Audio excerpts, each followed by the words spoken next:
Hey you guys, hope you're having a good Friday morning. I just got back from the grocery store and I wanted to show y'all a little bit about what I buy and my reasoning behind some of what I do. Right now is the time of month that we typically have less money available to spend on groceries and stuff like that.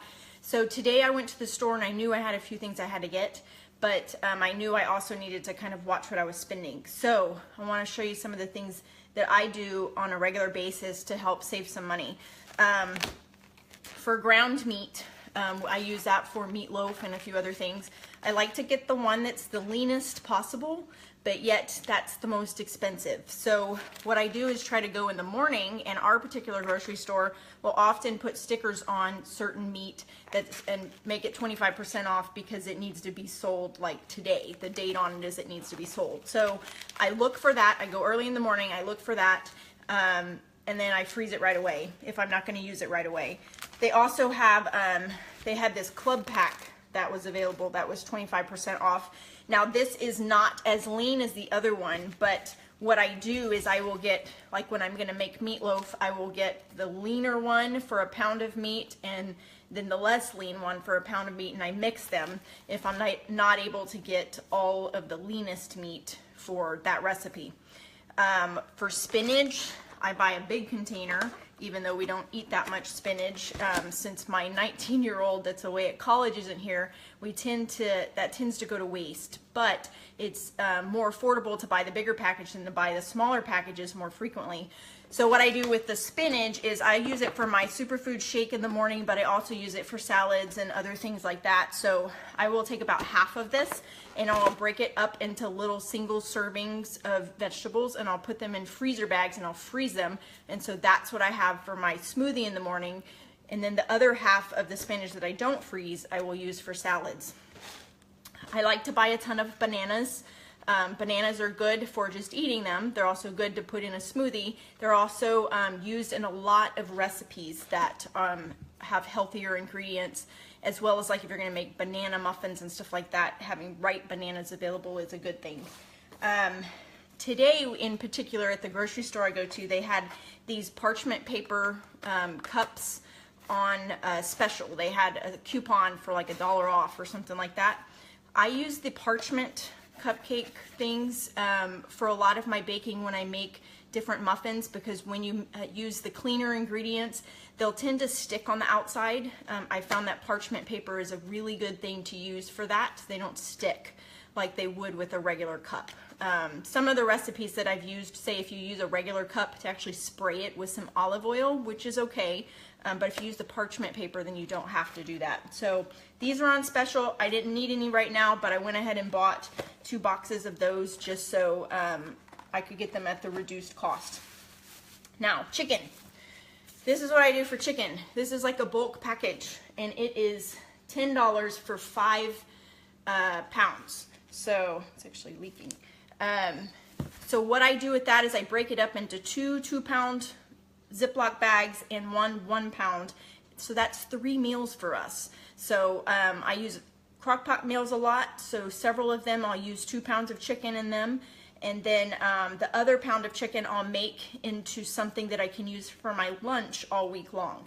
So people tell me, you know, well, that's expensive. $10 is a lot of money. But if you think about going to like a fast food place, for my family of 5, a fast food meal will cost $30 to $40. Whereas this chicken is $10 and it's going to feed us for 3 meals.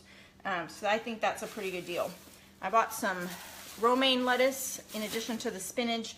I'm going to use that tonight for lettuce wraps. I'm going to make a Crockpot meal today, the honey sesame chicken Crockpot meal, and then I'm going to use the romaine lettuce for lettuce wraps. Romaine lettuce has a ton of nutrients in it. Iceberg lettuce, I don't even recommend buying it. It has no nutrition pretty much. So I buy the romaine lettuce, we'll use that as lettuce wraps instead of like a tortilla or something like that.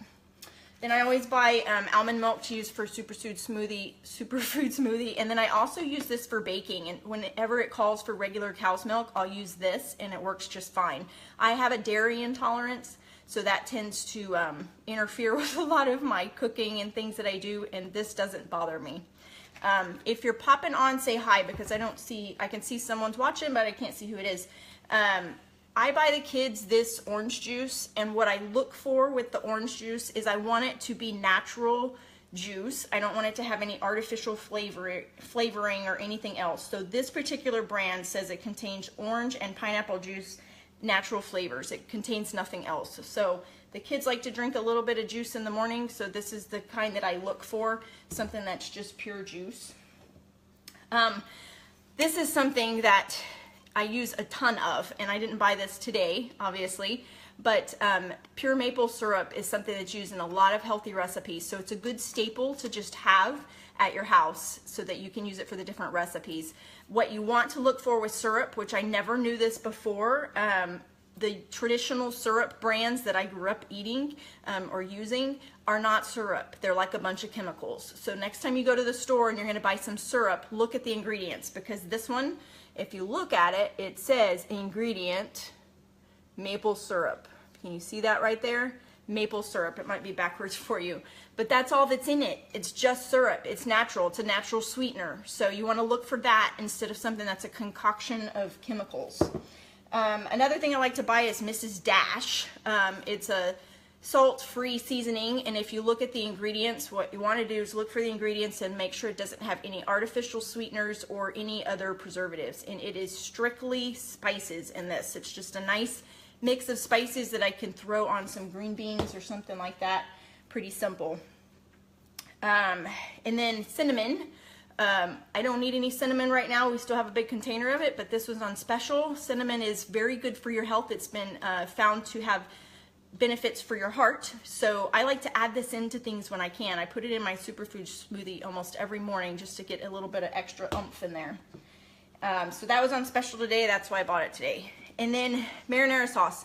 We don't eat spaghetti traditionally anymore. It used to be something we ate every single week, but sometimes we'll make something. I'll make some meatballs, and we might have some pasta for the kids and then make some zucchini noodles for ourselves. But when I buy the jarred marinara sauce on those days, you know, I typically don't have time to make anything like that on my own.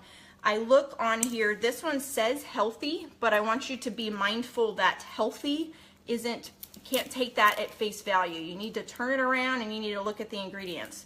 So on the ingredients here, it says tomato puree, diced tomatoes, and carrot puree, soybean oil, salt, olive oil, onions, spices. That's it, okay? So you don't want to have added sugar. You don't want to have artificial sweeteners. You don't want it to have any other types of preservatives. So it's pretty much the tomatoes plus some spices. So I bought a couple of those too. So those are kind of some of the staples that I go by. A lot of people will say, well, I can't eat healthy. It's too expensive. I thought that too when I first started. I would avoid the produce section almost completely.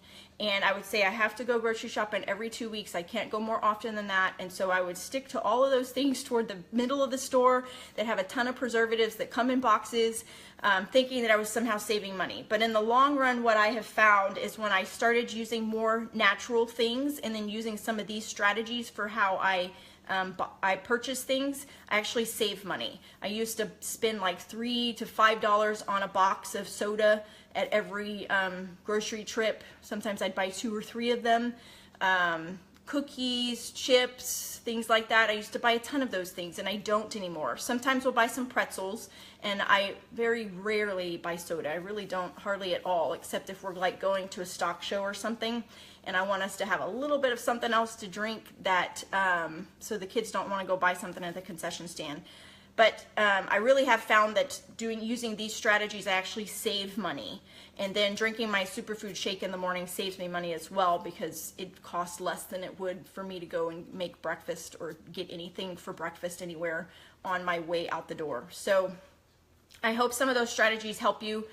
Feel free to comment below and let me know what strategies you use. And the honey sesame crockpot recipe that I'm making tonight, if you would like the recipe, comment below or message me and I will email that to you, because it is so yummy and my kids love it, and you can be used for so many different things. We use it, the chicken with like quinoa or rice kind of like a Chinese meal, or we use it for lettuce wraps. And then I also use it for my lunch during the week. So I'll make extra and I'll just freeze it in little small portions and use it for a bunch of other meals. So if you are interested in that, certainly comment below and message me your email or comment below with your email, and then I can email you that recipe as well.